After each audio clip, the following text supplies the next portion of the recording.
Well, for those of you that don't know, we have been having a Bible study before church each morning, or each Sunday morning, and we have been studying God's promises. And the last time I was up here, I said, I had such a good devotion picked out, and couldn't remember what it was. Well, the first time I got into my promises, there it was, it even had a date on it. Well, that's just neat. Anyway, so I'm kind of going backwards. But a few of God's promises are, you are stamped with God's image. God will win the victory. You are an heir of God. Your prayers have power. God gives grace to the humble, and God gifts you. Well, I have chosen one of these, and it might be a repeat to those of you that have been studying these, but it is Romans 8:17. We are heirs, heirs of God and co-heirs with Christ. I love these promises of God, but I wanted to read some in here. Your Father is rich. Yours, O Lord, is the greatness, the power, the glory, the victory, and the majesty. Everything in the heavens and on earth is yours, O Lord, and this is your kingdom. We adore you as the one who is over all things. That comes from 1 Chronicles 29. It says, no eye has seen, no ear has heard, and no mind has imagined what God has prepared for those who love him. And there's one place right here. If you need more patience in your life, it's yours.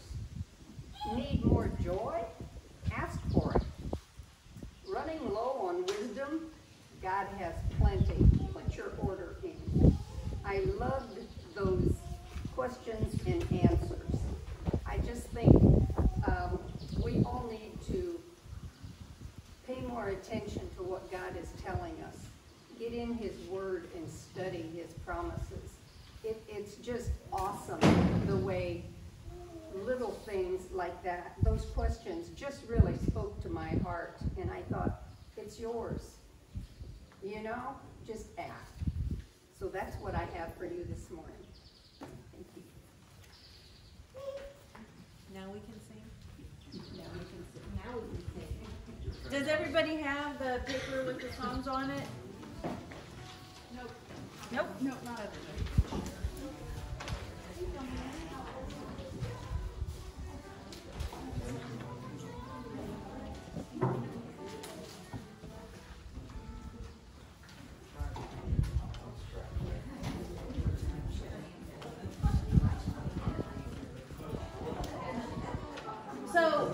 I know if you want to stand, you can stand. If you want to sit, you can sit. Do whatever makes you feel good.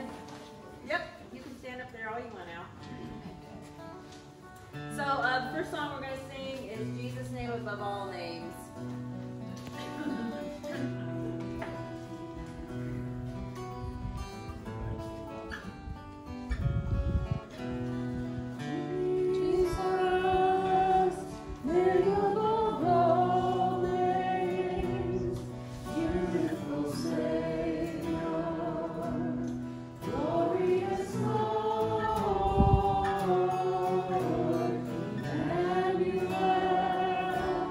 God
consider what our life be if each and every day we woke up and said, Jesus be the center, and that each and every moment of that day might be different.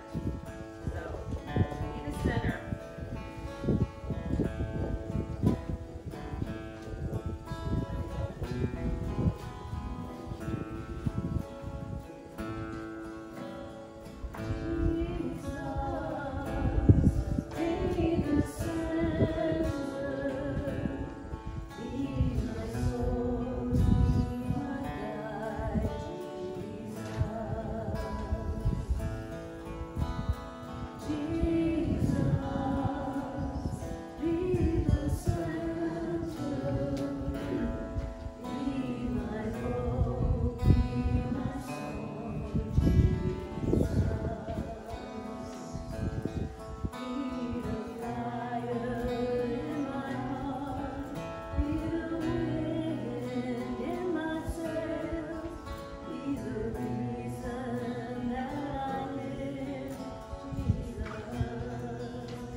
So we had a tarp strap to hold that down, and somebody else needed it worse than we did, so that's why it was banging.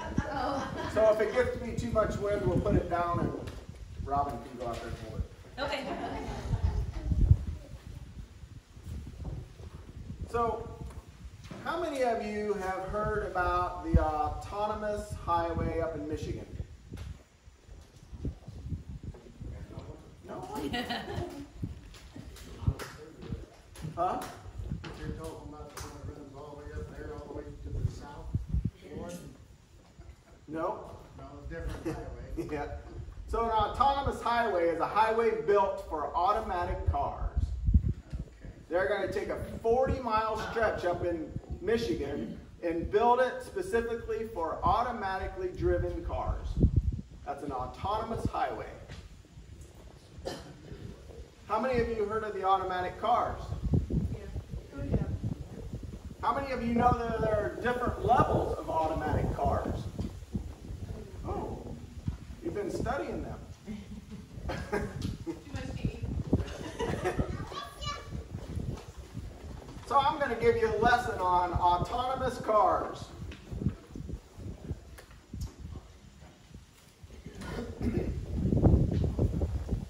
There are 6 levels of autonomous cars.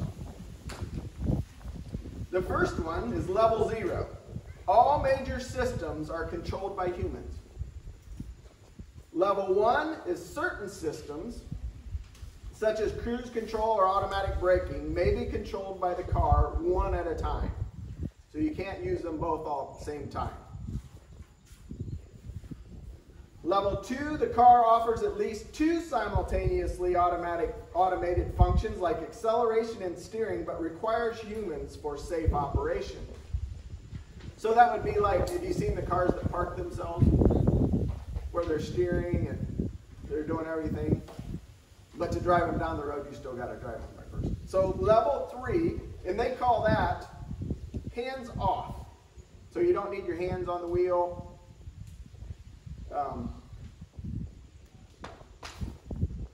But you don't have to have your hands off the wheel, but they require you to have your hands on the wheel. So, level 3, the car can manage all safety critical functions under certain conditions, but the driver is expected to take over when alerted. So, that would mean that it can drive down the road and you can take your hands off, but this is called eyes off driving, but you can't sleep while this is going on. It only does it in certain areas, and when you get into the public arena, you have to drive the car. Level 4, the car is fully autonomous in some driving scenarios, but no, not all. This is mind-off driving. It says you can take naps, you can do whatever you want, you can watch movies, but it won't do this all of the time. Level 5, the car is completely capable of self-driving in every situation. It means you get in, set your seat back, and do absolutely nothing. It'll take care of all situations, public, highway, emergencies, deer running out in front of you. It does it all. All you have to do is ride along. Safety is one of the reasons that they're doing this, because they say that there's somewhere around 30,000 car crashes that people die in every year. That was in 2015. So they're thinking that this will reduce the deaths in car accidents. So how many of you would step into a car, put your seatbelt on, and sit back and close your eyes and let the car take you down the road? What do you mean, no? Wouldn't that be awesome? How many, have you seen the new tractors that guys farm with? How many of you would say that how many of you know people that say there's no way I'll let this control this tractor? I am going to be in control. It used to be that way. Used to be that way? Yeah. And why did that change? Logan. His sons.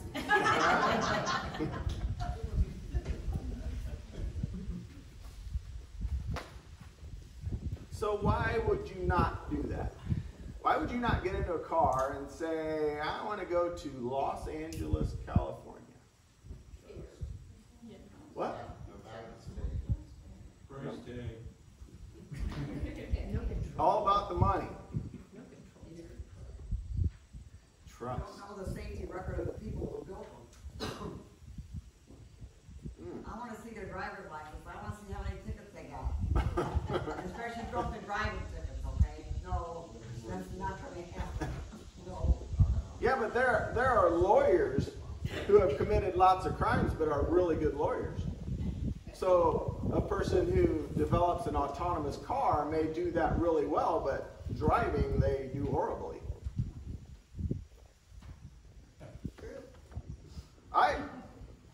I wouldn't get one. There's no way. But there are people that won't use cruise control. Why not? They're just not as intelligent as we are. Love it. Well, so You can sit. So the reason that I would not get into a car that was fully autonomous is because I wouldn't trust it. Well, how are you going to see a deer that is 300 yards out in the field heading towards the car and you're going to impact it perfectly? I ain't going to trust that car to stop. How many of you have been sitting in a car in the passenger side and a car pulled out in front of you? Have you ever put on the brakes and you have no brakes? You do it all the time. You can't just sit back and ride trusting that the person you're riding with, they'll take care of it. It'll be all right. I'm just going to sit here and relax. I don't have trust When my wife looks over to the left out into the field, do you know which way the car goes? Yeah. You know when my wife looks out to the right out into the field, do you know which way the car goes? Right. I am trying to say she's got her. Calm down. She'll get it, and she'll look up and we'll get back on the road. And then we're okay.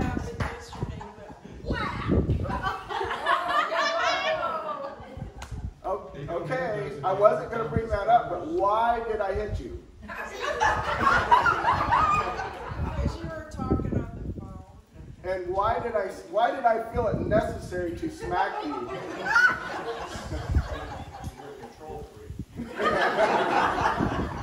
Okay, so I'm talking on the phone. She's looking out in the field. The car is veering to the left. We've crossed the center line. I'm thinking she's still under control. We're still on the road. Up over the hill comes a car. I'm thinking she's going to look. She's still looking, and we're still drifting. Pow! And she looks up. Oh! So, I wasn't going to... So trust. Because of exactly what Al said. Nobody's as smart as we are. Nobody has the reaction time that we have. Nobody can control that vehicle the way I control that. No vehicle can see the things that I am seeing in my peripheral vision. I don't trust it. And I'm not going to get in one. But I also thought I'd never use cruise control. Until I started using cruise control and thought, well, this is pretty nice. And now it actually bothers me when somebody doesn't use cruise control. Because I'm out on the highway and I have my cruise control set and I pass somebody and they start drifting back and all of a sudden they are screaming by me and they pull back in front of me and then slow down. And so I pull out and pass them again. So I started using cruise control and I'm okay with cruise control. Because it's proven itself to me. I know that when I touch the brake, it'll come off. I know that if I push that button, it's going to come off.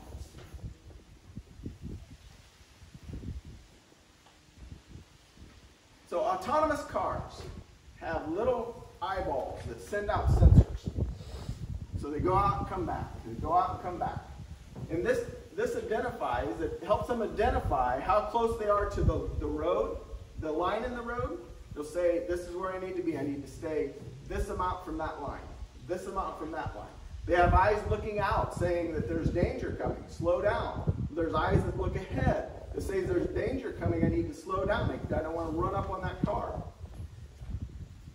So all of it is run off of these eyes that see. I don't trust those eyes. Why not? Because I've never stepped foot in an autonomous car. There is no history of how well they work. There is no history that says that they will do what they say they're going to do. And you know another reason? People have the ability to tell those eyes anything they want to. So they're talking about the autonomous cars that can speak to the lights coming up. So if it's a red light, it knows it needs to stop. If it's a green light, it will come to the point where it'll say it's going to be turning yellow. So the car starts slowing down, it turns yellow, the car comes to a stop, it turns red. I don't trust that. And they say that people can tell these eyes to do whatever they want them to do. So there is an ability for somebody to hack what your car is seeing. To deceive your car into believing that there is something there, there is something not there. To create havoc. So I don't trust them. And until they've been around for several years and until they've proven themselves to me, I will never trust them.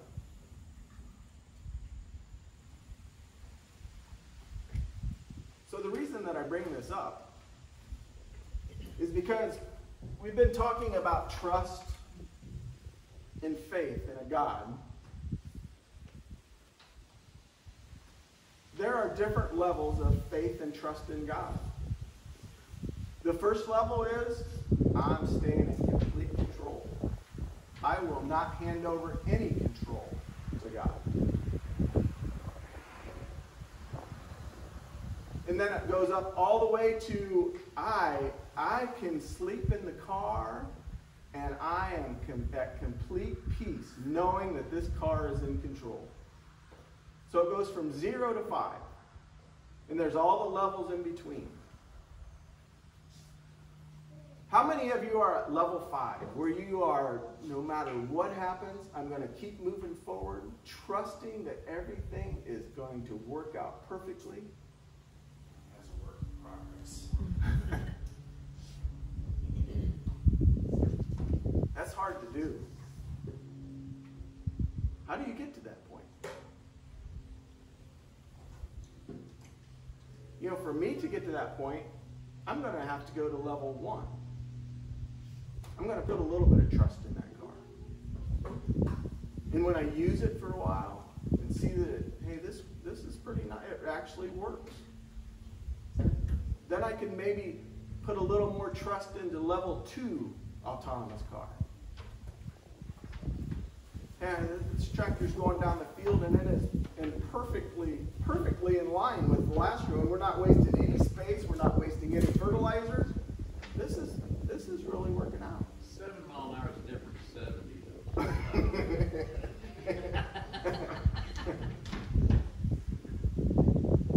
And so once we use that for a while, there's going to be something new that comes out of the market. There's going to be something new that comes out of the automobile. And you're going to get comfortable with level 1. You're going to get comfortable with level 2. As long as you keep stepping forward. You can stay at level 0. There is nothing forcing you to go to level 1. You can stay at level 1.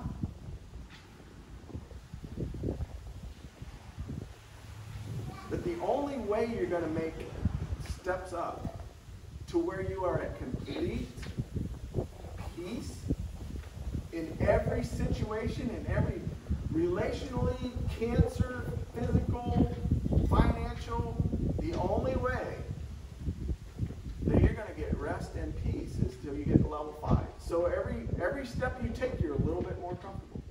You're a little bit more at peace. There's a little bit more that's taken out of your responsibility because you trust that it's going to be okay.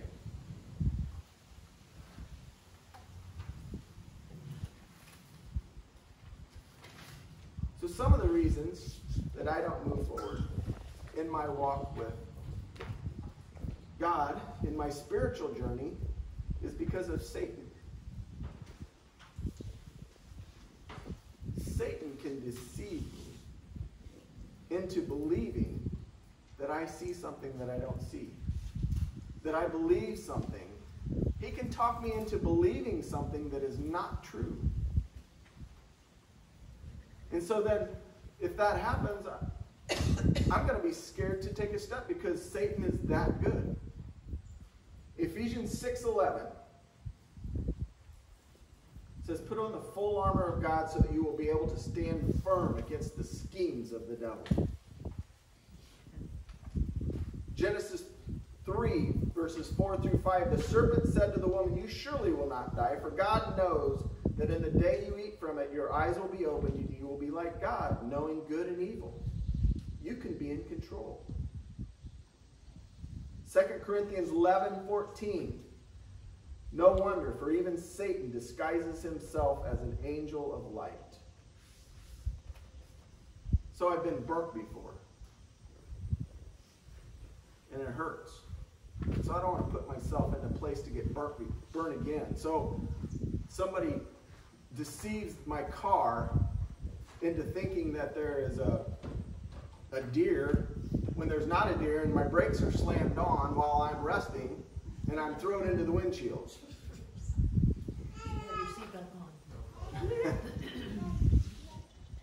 So I just don't want to put myself in that position because I just don't know. Is this time I go out into this car, is it going to do the same thing or is it not? So I just don't put myself in that position.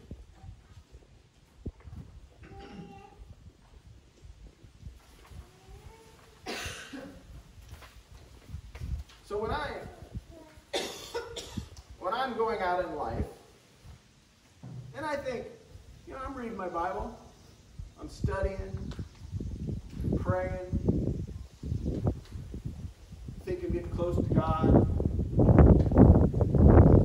and something happens in my life. Somebody upsets me, makes me mad. You know what I do? Flip that cruise control off. I'm taking over. I'm in control. You can't deal with this, God. I understand the situation better than you do. So yeah, I'm going to stay riding with you. But I don't fully, completely trust that you know how to handle this situation. I see that deer coming out of my peripheral vision.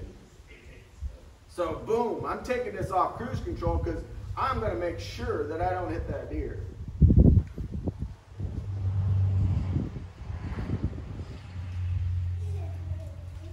Every situation I come up to, and when I say a fully autonomous car where you don't have to do anything, I don't mean you sit back and cruise through life doing absolutely nothing. I am saying that a fully autonomous car is going to take you from point A to point B. You have to be moving to use a fully autonomous car. There has to be movement. And so when we're driving down the road and there is a deer coming off to the left, and you're saying, I want to hit the brake, I want to take it off cruise, and you finally get to the point, well, I'm going to give this a try. I'm going to let the car, I'm going to see what it can do. And when that car starts slowing down and slowing down and slowing down and the deer crosses in front of you, you think, wow, it really does work. So the next time the deer is coming out of the field, you think, I'm taking it off, I'm going to take the cruise off, I want to be in control, I want to be controlled, but I'm going to try it again, because it's got to prove itself to me several times before I can relax. And the car slows down and the deer crosses. So then I start to get a little more comfortable.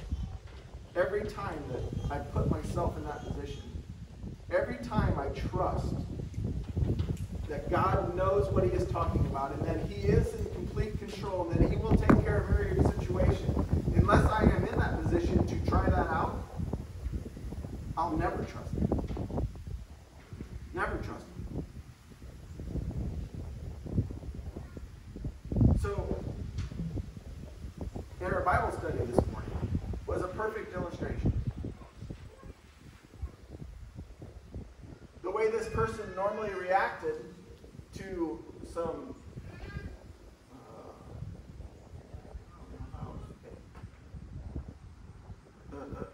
really good discussions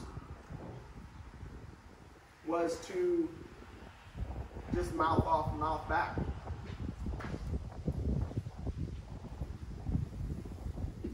But when they started to release the control, saying, God, I trust you. This is not the way that I want to handle things. I want to be in control and I want to handle them the way that I handle them, but I'm going to trust you. And trust that it is the right way. They started to not react the same way. And you know what happened? It was peace. Oh, that feels way better than an actual argument.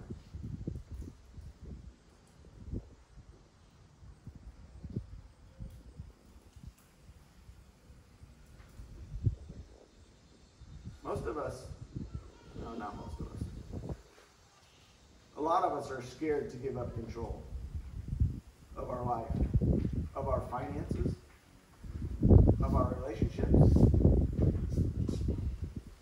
because we know better. Nobody knows the situation we're in better than me. And so we'll never give up control.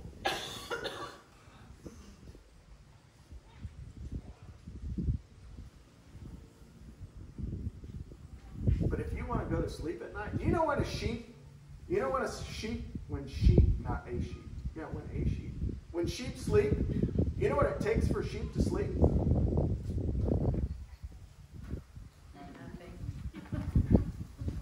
Their belly's full and there is no threat.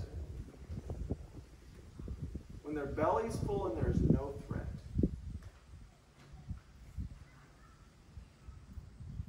And when you get in a fully autonomous car and you can lay back and sleep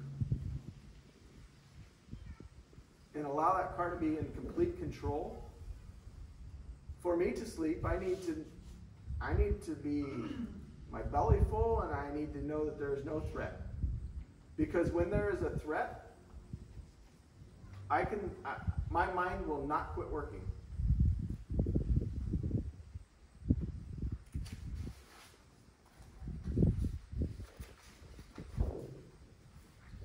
So promises of God.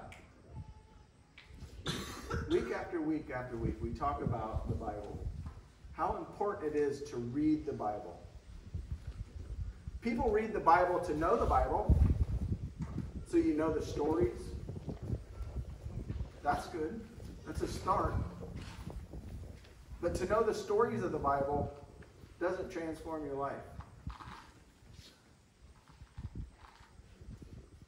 To listen to somebody speak about the Bible does not transform your life. Reading the Bible and spending time with God and the Holy Spirit to understand who God is and His promises. Knowing that He is good and right and perfect. Allows us to give up a little more control every day. And when He proves Himself to you, hopefully we're going to give up a little more control. And He proves Himself again, we're going to give up a little bit more control. And you know what happens when you give up control to God? It's peace. Peace. How good does peace feel? How relaxing does peace feel?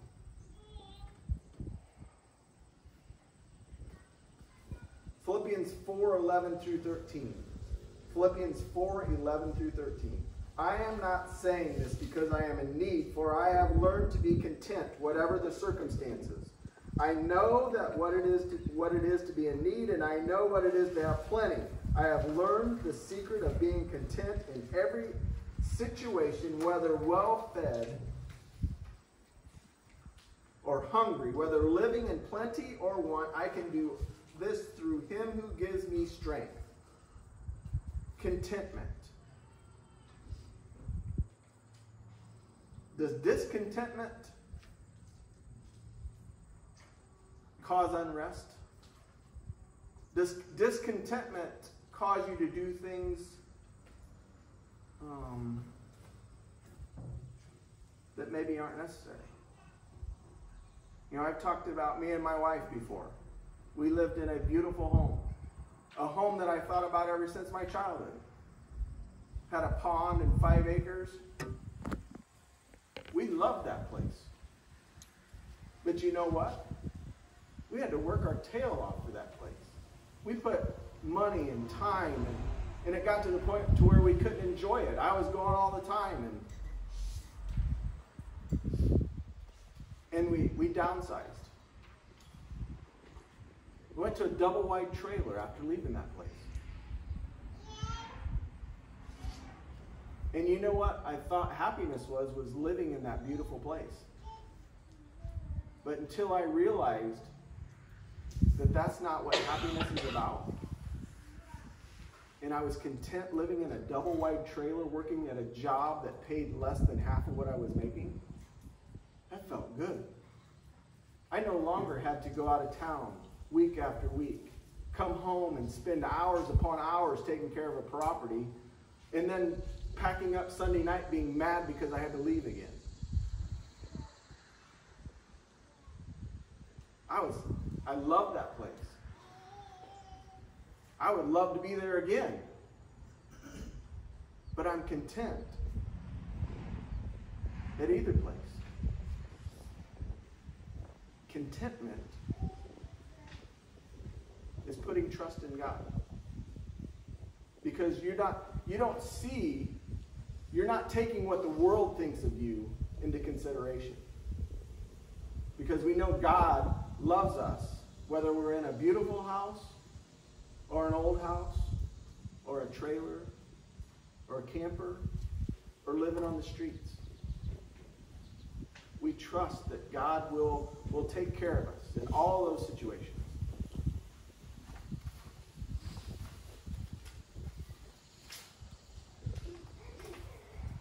Joshua 1:9.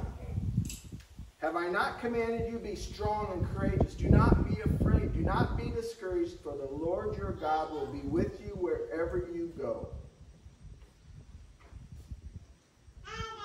Obedience. We was talking a little bit about obedience this morning. Do you believe that God will be with you wherever you go? A lot of people believe that. Do you trust? Do you trust? Do you trust enough that you're going to cross a river and walk around Jericho and the walls are going to fall down just by walking?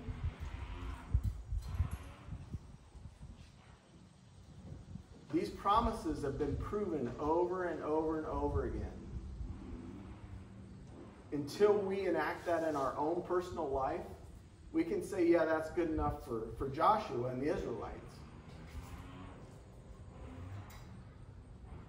But I need to make a plan on how this is going to happen. Matthew 6:34. Therefore, do not worry about tomorrow, for tomorrow will worry about itself. Each day has enough trouble of its own.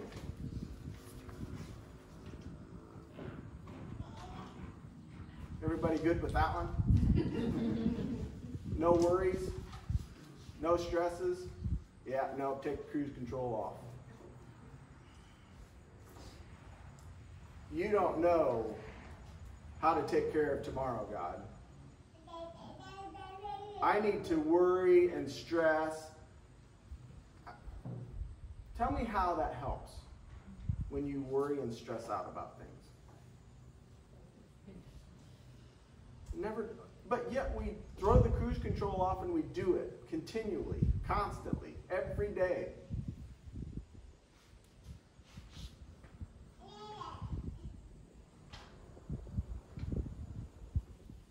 God says, don't worry about tomorrow. That'll take care of itself. That's a promise. God will take care of it. John 14, verse 27. Peace I leave with you, my peace I give you. I do not give to you as the world gives. Do not let your hearts be troubled, and do not be afraid. How many of you are concerned with the future? How many of you are concerned about what this virus is bringing and all the protests and all the unrest? It's hard not to think about it. It's hard not to wonder and be concerned for our children, for our neighbors, for our family members.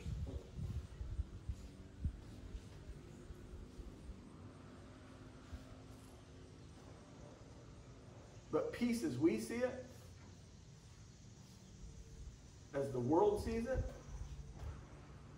that's not what God's talking about. The peace that God gives is peace going through all of this. We can have peace while we're going through all of it. We're worried and scared about the future.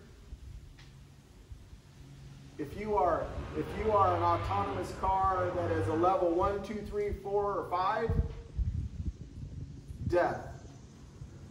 Another promise. Death is overcome. And there is a whole new life waiting out there for us. This world is just a tiny speck.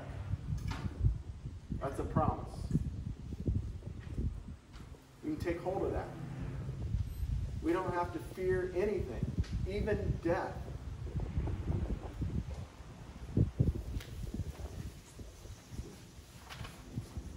Even though I walk through the darkest valley, I will fear no evil, for you are with me. Your rod and your staff, they comfort me. How many of you like discipline? How many of you like direction, instruction? Somebody telling you what to do?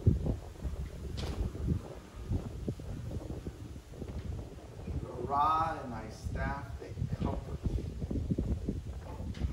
It might not feel like comfort at the moment. But somebody was telling me the other day, just wait till your children grow up and they start looking back and things will start making sense. There was a purpose for all the direction and all the nagging and the discipline. There was a purpose for it.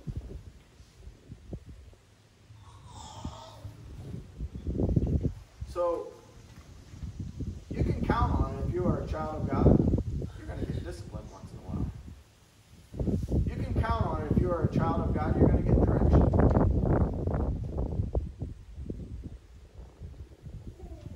Don't get mad. Don't get bitter. Don't get upset. Learn from it.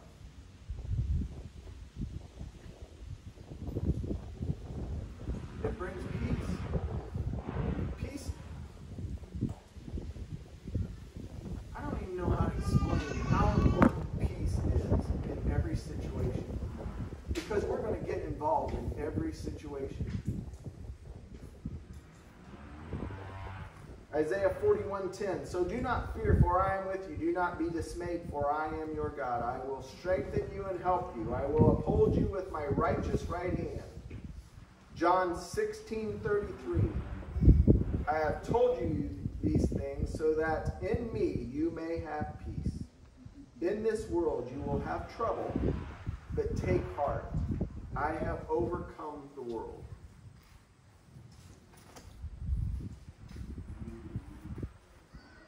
Autonomous cars have to prove themselves. They have to prove themselves to me. There are going to be people who will just jump right in and not think nothing of it. Autonomous cars, people are going to get killed in autonomous cars. Because they're man-made.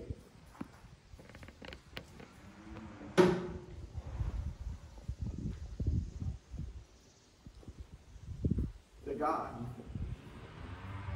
that you put your faith and trust in is never going to make a mistake. He's never going to be wrong. He's never going to do anything to harm you or forsake you.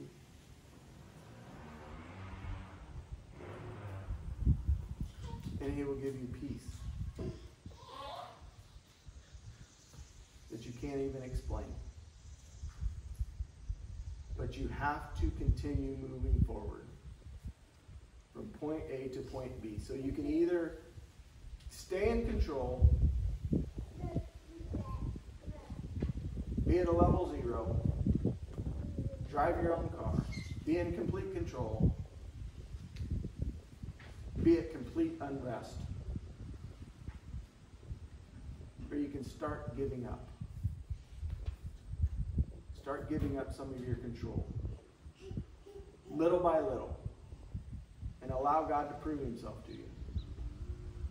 He will prove himself to you. He will prove himself that he is good and he's right and he loves you very much. But you have to give up.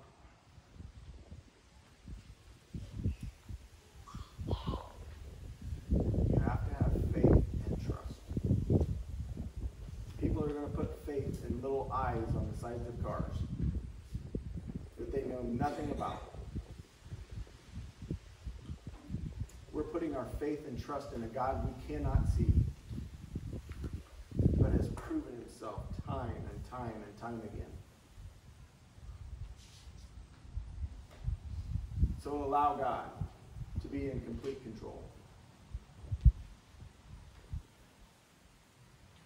You know, the signs, give Jesus the wheel. Give him the wheel, give him the whole car, sit in the back seat, let him lead and guide you and take you where you need to go.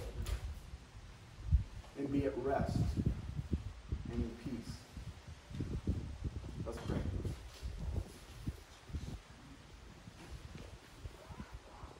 God, you know, I read your word over and over and over. I believe your word. But yet still I can't give up complete control of my life. I still think that I need to be in control in certain areas, at certain times, at certain events. I'm sorry. I'm sorry that I don't trust you that much. I'm going to try to do better. And God, I pray that you would continue to prove yourself to all of us.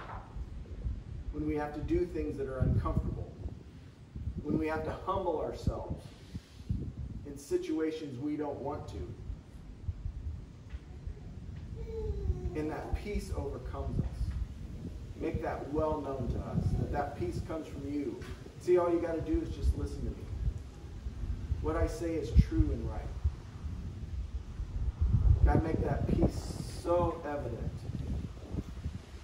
in our lives, that we give you all the glory and all the honor.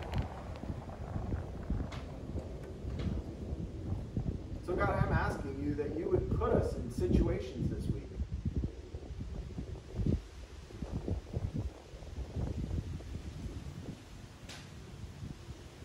that we would try our best to give up control and allow you to handle the situation. Listen to your Spirit speak to us, to lead and guide us.